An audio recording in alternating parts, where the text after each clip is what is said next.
그때 유월절 엿새 전에 예수님께서 베다니에 오시니 그것은 주님께서 이미 죽었던 나사로를 죽은 자들로부터 살리셨던 곳이라. 거기서 그들이 주님을 위하여 저녁을 준비하였는데 마르다는 섬기고 나사로는 주님과 함께 식탁에 앉아 있는 자들 중에 있더라. 그때 마리아가 매우 값진 감송 향유 한 리트라를 가지고 예수님의 발에 붓고 자기의 머리카락으로 주님의 발을 닦으니 그 집이 향유의 냄새로 가득하니라. 그때에 주님의 제자 중 하나로 주님을 배반하여 넘길 자인 시몬의 아들 이스가랴 유다가 말하기를 어찌하여 이 향유를 300데나리온에, 즉 오늘날로 치면 3만 불입니다. 3만 불에 팔아서 가난한 자들에게 주지 아니하였느냐 하니 그가 이렇게 말한 것은 가난한 자들을 염려함이 아니요 그가 도둑임으로 돈 주머니를 맡아 가지고 그 안에 있는 것을 가져가기 때문이더라. 이에 예수님께서 말씀하시기를 그녀를 가만두어라. 나를 장사할 날을 대비하여 그녀가 이것을 간직해 둔 것이니라. 이는 가난한 자들은 항상 너희와 함께 있거니와 나는 항상 너희와 함께 있지 아니하기 때문이라 하시니라. 그때에 그러므로 유대인들 중 많은 사람들이 주님께서 여기 계신 것을 알고 왔으니 이는 예수님뿐 아니라 주님께서 죽은 자들로부터 살리신 나사로도 보려 하기 때문이라. 그러나 수제사장들이 나사로도 죽이려고 모의하였으니 그 까닭은 나사로로 인하여 유대인들 중에 많은 사람들이 가서 예수님을 믿었기 때문이라. 아멘.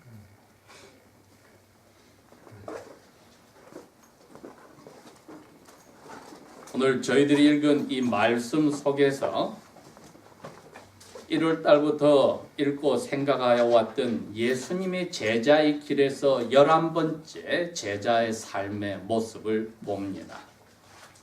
12장 1절에서 11절의 말씀은 예수님의 인생 33년 반의 삶 가운데 가장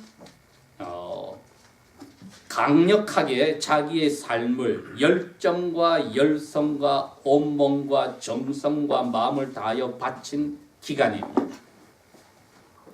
몇 개월 전에 자기 고향이 있던 갈릴리 주를 떠나서 이제 요단강 따라 있는 그 왕도를 중심으로 해서 예루살렘으로 향하셔서 드디어 예루살렘으로 순례자들이 가기에 마지막에 다다르는 여리고 성을 떠나서 중간에 촌락인 베다니로 들어가셨습니다. 예수님께서 돌아가시기 전에 일주일 전의 사건으로 오늘날로 치면은 바로 어제 저녁 토요일 저녁의 사건입니다. 여기서 예수님께서 자기 인생의 모든 것을 다 쏟아내시는 과정에 있기 때문에 특별히 예수님의 사랑을 받고 나이가 가장 어렸다는 사도 요한이 마태나 누가가 적은 것에서 적혀지지 않은 부분을 오늘 자세히 적은 게 요한복음 12장 1절에서 11절의 내용입니다. 그러니 예수님의 이 오늘의 하신 말씀 속에서 저희들이 예수님의 모습을 닮아가고 또 예수님의 모습을 닮아가는 참된 제자의 모습을 보아야 할 것입니다. 요한이 여기서 특별히 다룬 것은 예수님의 제자들 가운데 여자 제자들입니다. 나중에 부활하시고 나서도 새벽에 무덤에 가서 천사들을 만나고 예수님을 만난 분은 여자 제자들이었습니다. 그래서 객관적으로 예수님을 믿는 기독교가 전파되면서 전 세계 여자들의 지위가 하나님의 나라의 시민으로 똑같은 남자와 동등한 자리에 간 것은 2000년 전에 획기적인 일이었습니다. 오히려 사회 간섭에 사로잡혔던 남자들이 그것을 억누름으로 예수 그리스도의 정신이 흐려졌을지언정 성경은 2000년이 지난 오늘날에도 하나님의 아들, 딸을 다 죄 가운데서 부르셔서 예수 그리스도의 제자로 삼으심은 변함이 없고 맡은 역할은 다 다를지라도 똑같은 하나님의 자녀로서 성령의 은혜를 받고 하나님을 아버지로 부르게 하는 그 사실은 변함이 없습니다. 자, 그래서 오늘은 이 여제자가 되는 마리아가 어떻게 레바이 주인 대신 예수님을 닮아가는 아름다운 제자의 모습을 보였는지, 그리고 그 마리아에게 자기 레바이 주인의 그 말씀이 어떻게 역할을 하였는지를 보면서 우리가 예수님의 제자라고 한다면은 그 말씀하신 예수님 주인의 그 말씀을 영혼에 새길 때에 똑같은 예수님의 길을 가게 된다는 것을 봅니다. 사도 바울은 예수님이 살아 계실 때는 만나지를 못하였지만 하늘로 가시고 나서는 예수님의 동생들인 예루살렘의 교회를 건드리다가 다메섹으로 가는 중에 하늘에서 빛 가운데 나타나신 예수님의 음성을 들었습니다. 예수님이 분명히 그랬습니다. 자기 제자들이요 동생들을 죽이려고 다니는 사도에게 왜 나를 괴롭게 하냐고 이야기를 하였습니다. 그래서 예수님은 제자들과 자신의 모습을 하나의 사람의 머리와 몸의 일부분으로 생각을 하셨던 겁니다. 여기에 오늘 이 여제자 마리아가 그 예수님의 몸의 일부분과 같이 머리가 생각하는 것을 그대로 몸이 따라준 것을 알 수 있습니다. 오늘날 저희들이 참된 그리스도의 제자라 하면은 머리 대신 예수님이 하는 명령에 따라서 몸이 움직이고 손가락이 되고 발이 되고 눈이 되고 귀가 되고 입이 된다면은 우리도 이 제자의 길에 들어섰습니다. 그러면 머리께서 하시는 이야기가 뭐냐 했더니 그 앞에 몇 개월 전에 16장에서 가이사랴 빌립보에서 이미 이야기하셨습니다. 이제 내가 예루살렘으로 올라갈 때에, 그게 언제냐면은 유대인들의 모든 성인 남자들이 1년에 3번을 하나님의 이름을 주신 곳, 즉 예루살렘 성전에 와야 되는데 몇 개월 남지 않은 6월절과 8일 동안 이어지는 무교절 행사를 이야기합니다. 그때 내가 제사장들에게 잡혀서 죽을 것이고 사흘 만에 살아날 것이라고 머리 대신 예수님이 제자들에게 이야기를 했습니다. 아무도 귀를 기울이지 않고 오히려 마음속에 분이 가득하였기 때문에 대표인 베드로가 그랬습니다. 예수님을 구석으로 데려가서 그런 말 하지 마시라고. 왜?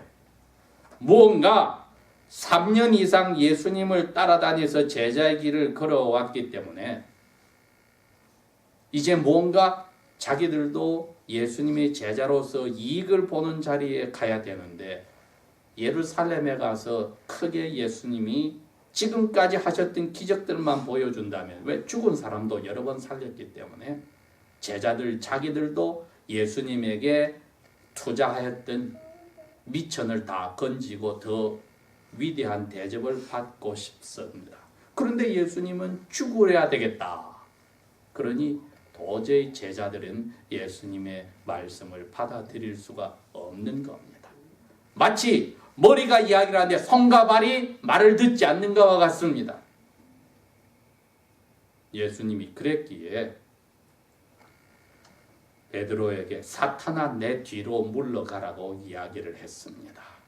너가 왜 사람의 일만 생각하는가? 왜 너의 욕심만 생각하는가? 왜 하나님의 마음을 생각하지 않느냐고 이야기를 했습니다. 제자란 이 머리 대신 예수님의 마음을 입으로 이야기하실 때 귀담아 듣고 거기를 따라가야 되는데, 예수님이 나 이제 죽으러 간다 하셨으면 죽는 방법은 두 가지밖에 없단 말입니다. 로마 군인에게 잡히면 십자가로 죽을 거고, 대제사장들에게 잡히면 돌 맞아 죽는 거, 이 두 가지밖에 없는데, 제자들은 전혀 그것은 귀에 들어오지 않고 이번에 가서 3년 동안 인생 다 바쳐 예수님의 제자가 된 거 챙겨야 되겠다, 그 생각이 있었습니다. 아니나 다를까 예수님의 친척이 되면서도 야고보와 요한의 어머니가 되시는 분이 와서 예수님에게 부탁을 합니다. 주님의 나라에 이제 왕으로 올라가실 때 제 아들 둘을 오른쪽 왼쪽에 앉혀주십시오. 나머지 10명의 제자들이 화가 났습니다. 우리도 그 자리에 가고 싶은데 자기 엄마를 끌고 와서 예수님에게 이렇게 하느냐. 이게 12 제자들의 머릿속에 가득 들어있는 분위기입니다. 그런데 예수님은 제자들은 모르지만 십자가로 죽으러 가시기로 하셨습니다. 그리고 분명히 죽으러 간다고 입으로 꺼내시고 사흘 만에 부활하신다고 말씀을 꺼내셨습니다. 사도 바울이 그랬기 때문에 디모데 어린 목회자 되는 디모데에게 디모데 후서 3장 12절에 가면 누구든지 주님을 닮아가려고 하는 사람, 경건히 살고자 하는 사람은 핍박을 받으리라. 오늘 누가 핍박을 받았냐 했더니 3개월 전에 이미 예수님이 제자들에게 핍박을 받았고, 오늘은 이 여자 제자인 마리아가 핍박을 받습니다. 왜? 마리아 제자는 예수님이 하신 말씀을 마음속에 새겼기 때문에 자기의 몸과 마음과 성품과 뜻을 다하여 여호와 하나님을 사랑하고 이웃을 자기 몸처럼 사랑하는 거기에 신경을 쏟았기에 예수님의 말씀을 들을 때마다 새겼습니다. 스승의 발밑에 앉아서 말씀을 들었다. 심지어는 언니 되는 말다가 왜 동생은 거기 말씀을 듣고 있느냐? 예수님 위해서 식사 준비하고 제자들 위해서 식사 준비하는데 동생으로 하여금 명령해서 저를 도와서 식사 준비케 하여 주십시오. 이거 자칫하면 2000년이 지난 오늘날에도 지역 교회들에서 많은 여성분들이나 많은 남성분들이 교회 행사와 프로그램에 전력을 투자해서 자기 몸으로 정신으로 물질로 시간을 때우다가 말씀을 놓쳐버리는 불상사가 나옵니다. 심지어는 성가 연습을 한 성가대들도 찬양을 열심히 하고 말씀 듣는 시간에는 자는 사람들이 수두하다 이거죠. 왜 다른 데다 신경을 다 쏟아서 지쳤습니까? 그런데 이 마리아가 예수님 입에서 하신 말씀을 기억하거든요. 내 입에서 나오는 말이 생명이다. 생명이 여기 있는데 다른 데 지금 신경을 쓸 수가 없지 않습니까? 왜? 아버지께서 예수님에게 이 생명의 말을 전하라고 예수님을 보냈지 사람들에게 대접을 받으라고 보낸 게 아니라 이거지요. 예수님 이 생명을 꺼냈기 때문에, 말을 전했기 때문에 사람들에게 나중에 잡혀 죽는데, 그 제일 중요한 머리 대신 예수님의 입에서 나온 생명의 말씀을 마리아는 제자 자격이 있었습니다. 딱 잡았습니다. 그렇기 때문에 12 사도들이라고 불리는 남자 제자들이 놓쳤고 그 어머니들이 놓쳤던 것을 마리아는 잡았습니다. 우리 주님이 이번에 유월절과 무교절 때문에 올라가시면 죽으신다고 하니 나는 주님을 위해서 할 수 있는 게 뭔가. 베드로처럼 그런 말 하지 마시라고 해서 사탄이라고 욕을 먹을 건가? 아니면 주님이 하나님의 어린 양으로 불론 머리를 잘려 죽었던 세례 요한이 말씀하셨던 그 희생의 어린 양으로 죽으신다는 때 나는 무엇을 준비할까? 이걸 어렴풋이 알고 계신 겁니다. 그러니 십자가를 예수님이 지러 가시는 것을 마리아가 어렴풋이 기억합니다. 마태가 16장에 계속 가이사랴 빌립보에서 한 이야기가 연장이 이게 있었습니다. 베드로를 야단치고 나서 사람들을 돌이켜보면서 이럽니다. 너희들 중에 누구든지 나를 따라오려면은 억지로 끌려오는 게 아니라 너희들이 원해서 나를 따라오려면은 제일 먼저 자기 자신을 부인해야 하고 그 다음에 나에게 와서 자기가 지고 갈 로마 군인에게서 못 박혀 죽는 그 십자가를 자기가 져야 되고, 왜? 그 당시에는 죄인들이 자기가 나무를 지고 가서 십자가에 못 박혀 죽게 군인들이 시켰기 때문에 바로 그 군인에게 끌려가는 자기 십자가의 나무를 지고 가는 사람들이 되어서 날마다 지고서 내 뒤를 쫓으라고 했던 것입니다. 마리아가 그것을 기억을 하기 때문에 이제는 12사도들과 다른 입장으로 예루살렘으로 예수님이 이제 몇 마일 되지 않은 베타니에서 가면 예루살렘인데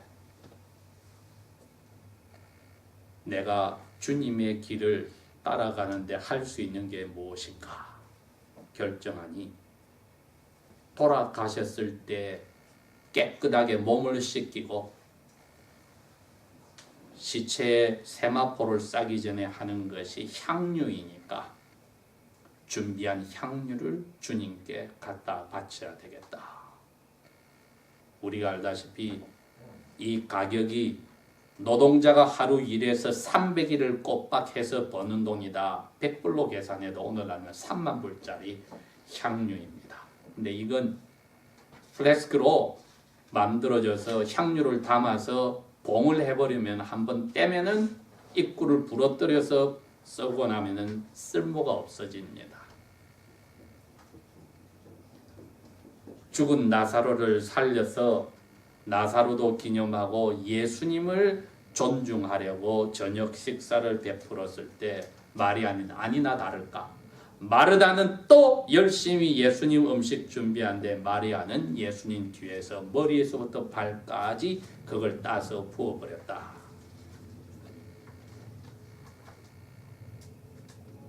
여러분,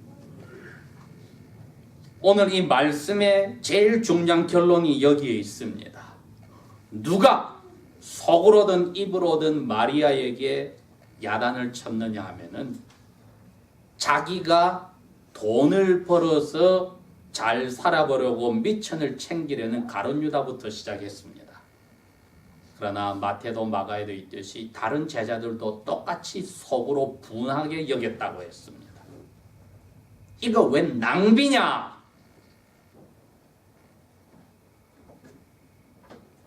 왜? 12사도들은 목적을 가지고 예수님을 따라다녔기 때문에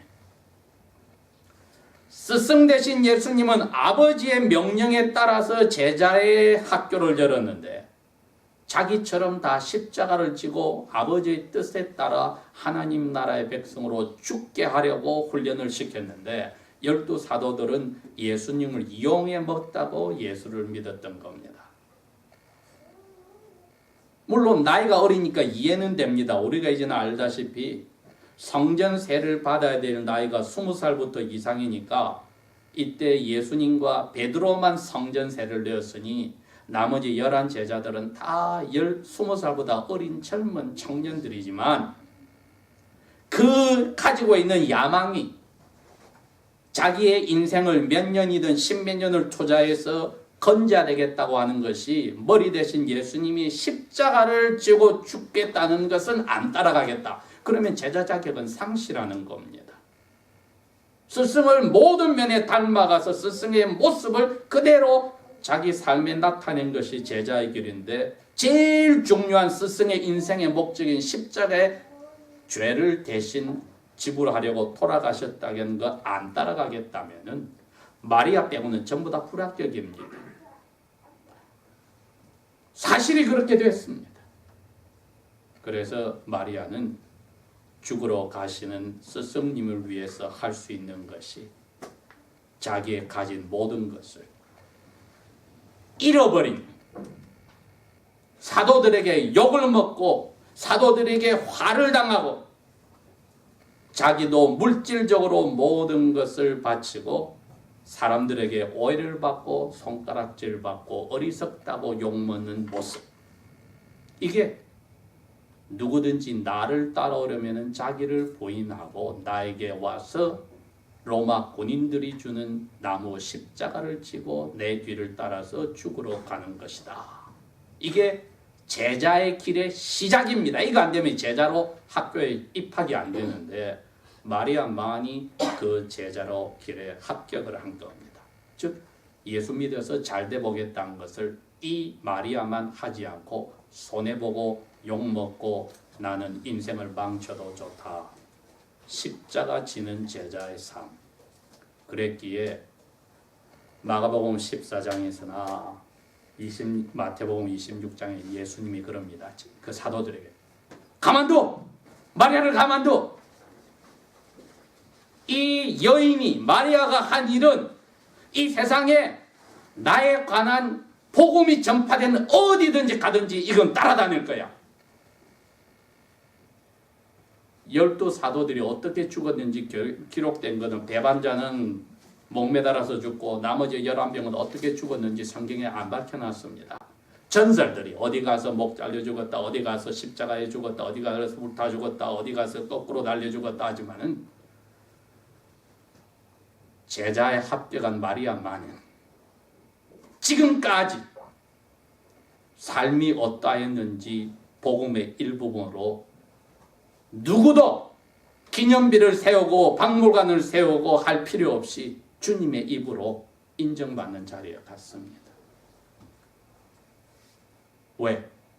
자기를 부인하고 주님께 와서 주님의 말씀에 귀를 기울여서 자기의 삶을 주님과 똑같이 십자가를 졌기 때문에 이것이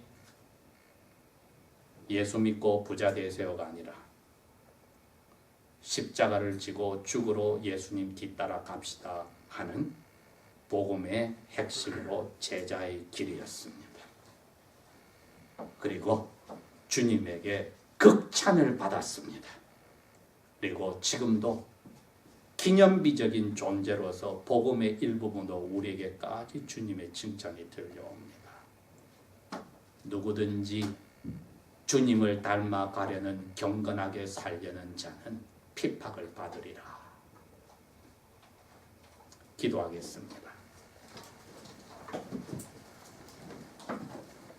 십자가로 가시는 예수님 마음을 알고 자기의 모든 것을 바친 모습, 자기를 부인하고 십자가를 지는 제자의 모습, 저희 스스로는 만들어내지 못함을 고백합니다. 날마다 일어나는 자기의 욕심을 성령께서 죽여서 날마다 더욱 예수님을 따라가는 귀한 자리, 저희들 그 자리 놓치지 않도록 사랑 가운데서 붙들어 주십시오. 예수님 이름으로 감사 기도합니다. 아멘.